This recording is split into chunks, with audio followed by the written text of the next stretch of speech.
The House of Representatives is scheduled to vote tomorrow at noon for who is going to hold the Speaker's gavel in this upcoming 119th Congress.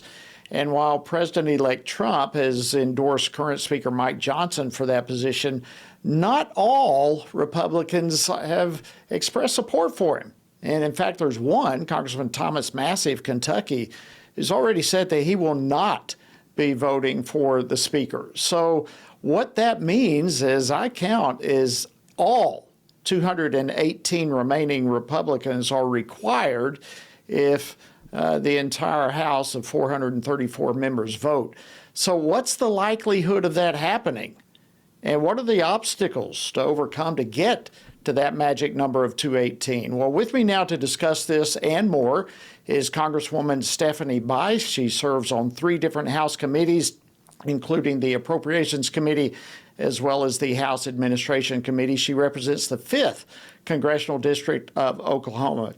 Congresswoman Bice, welcome to Washington Watch. Great to have you with us. Thank you so much, Jody. It's great to see you, and Happy New Year. Happy New Year to you as well, and great to see you again. All right, so boy, a lot of plate spinning, lots going on right now. What have you been hearing from Capitol Hill regarding the vote tomorrow?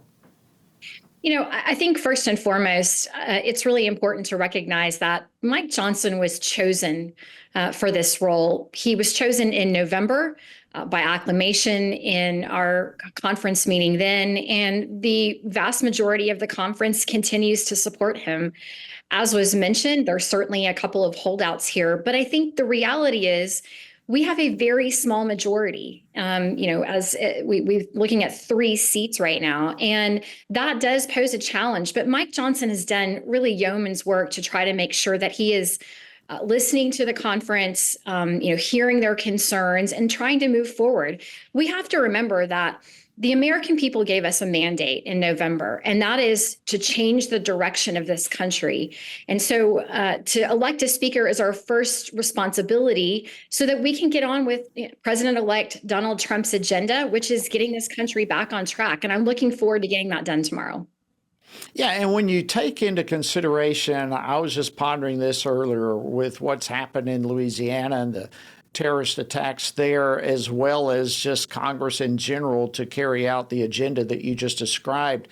There's some potential enormous risks if Congress is not being able to actively engage if something worse were to happen.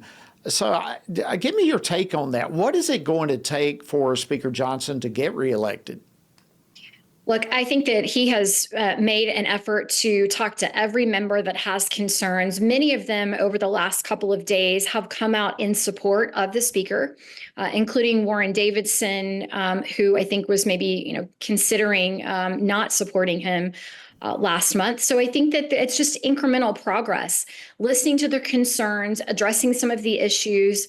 And I think that President-elect Trump is also part of this conversation, having him reach out to the members that may have concerns and getting them to a point that they can be supportive. But I go back to, we have a small majority, and we have to get started with this new administration on day one. We cannot drag this out.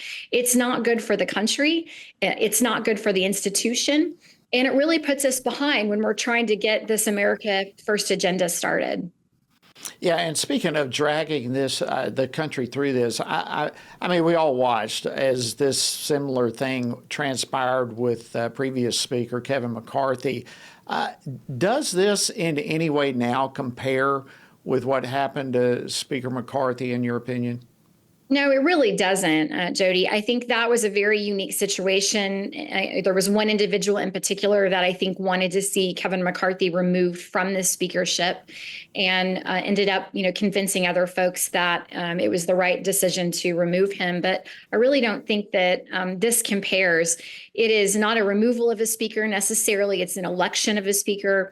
And although I feel confident that we're going to get this done tomorrow, it wouldn't surprise me if it maybe takes a round or 2 of votes to get there. But again, I think that we can't delay this. There is a lot of important work that needs to be done, and it's going to be incumbent upon us to make sure we get it done quickly. So your take is that it will happen, though. You feel you're going into this feeling pretty optimistic that Speaker Johnson will be reelected? This is bigger than Mike Johnson.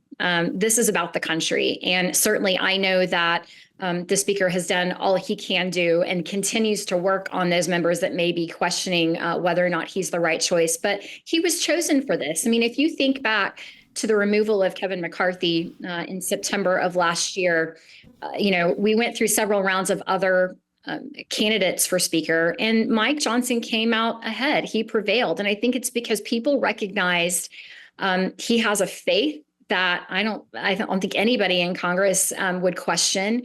He didn't ask for this job. In many ways, I think he was anointed to be the one to try to bring this conference together, to move us in the right direction, and to get important work done. And certainly there are differences of opinion on how certain processes have played out, and I respect and appreciate that.